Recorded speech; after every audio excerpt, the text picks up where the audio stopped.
வணக்கம். நான் doctor Satheeshkumar, interventional cardiologist, Kaveri hospital, Salem. பிளாஸ்டிக்ஸ்னால ஹார்ட் அட்டாக் வருமா?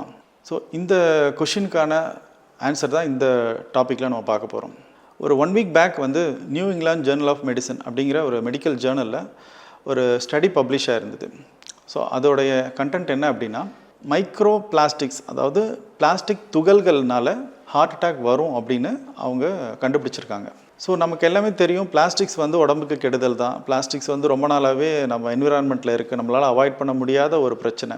பட் இவ்வளோ நாளாக நினச்சிட்டு இருந்தது பிளாஸ்டிக்ஸ்னால it only affect the environment, அதாவது இந்த சுற்றுச்சூழலுக்கு மட்டும்தான் மாசுபடுது, நீர்நிலை மாசுபடுது, அதனால் அந்த கடல்வாழ் உயிரினங்களுக்கு தான் பிரச்சனை அப்படிங்கிறதான் இவ்வளோ நாளாக நிலவிட்டு இருந்த ஒரு விஷயங்கள்.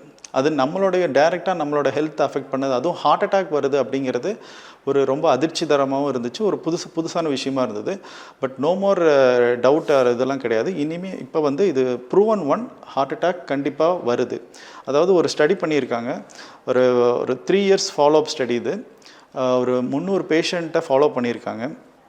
ஃபஸ்ட்டு அந்த பேஷண்ட்டோட ரத்த நாளங்களில் இருக்கிற கொழுப்பை எடுத்து டெஸ்ட் பண்ணியிருக்காங்க. அதில் மைக்ரோ பிளாஸ்டிக்ஸ்ன்னு சொல்கிற பிளாஸ்டிக் துகள்கள் நிறைய இருந்திருக்கு. ஸோ இந்த பிளாஸ்டிக்ஸை அவங்க ரிமூவ் பண்ணிட்டாங்க. அந்த பேஷண்ட்டையும் இந்த மாதிரி ரத்த நாளங்களில் படிஞ்ச கொழுப்பில் பிளாஸ்டிக்ஸ் இல்லாதவங்களையும் அவங்க கம்பேர் பண்ணி ஃபாலோ பண்ணியிருக்காங்க ஃபார் 34 மந்த்ஸுக்கு. ஸோ இந்த மாதிரி ஃபாலோ பண்ணதில் எந்தெந்த பேஷண்ட்ஸுக்கெல்லாம் அந்த மைக்ரோ பிளாஸ்டிக்னு சொல்கிற பிளாஸ்டிக் துகள்கள் அவங்க ரத்த நாளத்தில் படிஞ்சிருந்ததோ அவங்களுக்கெல்லாம் அடுத்த 3 வருஷத்தில் ஹார்ட் அட்டாக் ரிஸ்க் நார்மல் பீப்புளை விட 4.5 மடங்கு அதிகம்னு கண்டுபிடிச்சிருக்காங்க. இது ஒரு ஒரு ஒரு அதிர்ச்சிகரமான விஷயம். ஏன் அப்படின்னா, ஹார்ட் அட்டாக்குக்கான ட்ரெடிஷ்னல் ரிஸ்க் ஃபேக்டர் நமக்கு தெரியும், sugar, BP, cholesterol, smoking and ஸ்ட்ரெஸ்ஸுன்னு. பட் இப்போ புதுசாக ஒரு ஆடட் ரிஸ்க் ஃபேக்டராக இந்த பிளாஸ்டிக் பொல்யூஷன் அப்படிங்கிறது ஆடட் ஆகிருக்கு. ஸோ நம்ம இதில் ரொம்ப கவனமாக இருக்கணும்.